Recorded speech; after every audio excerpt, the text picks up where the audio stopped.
أعوذ بالله من الشيطان الرجيم. ശപിക്കപ്പെട്ട പിശാചിൽ നിന്ന് അല്ലാഹുവോട് ഞാൻ ശരണം തേടുന്നു.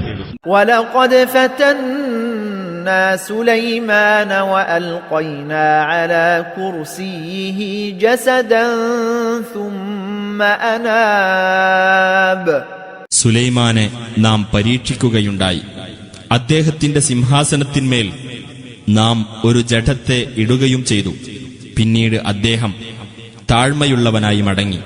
قال رب اغفر لي وهب لي ملكا لا ينبغي لأحد من بعدي إنك أنت الوهاب. അദ്ദേഹം പറഞ്ഞു, എന്റെ രക്ഷിതാവേ, നീ എനിക്ക് പൊറുത്തു തരികയും എനിക്കു ശേഷം ഒരാൾക്കും തരപ്പെടാത്ത ഒരു രാജവാഴ്ച നീ എനിക്ക് പ്രദാനം ചെയ്യുകയും ചെയ്യണമേ. തീർച്ചയായും നീ തന്നെയാണ് ഏറ്റവും വലിയ ദാനശീലൻ. فسخرنا له الريح تجري بأمره رخاء حيث أصاب. അപ്പോൾ അദ്ദേഹത്തിന് കാറ്റിനെ നാം കീഴ്പ്പെടുത്തിക്കൊടുത്തു.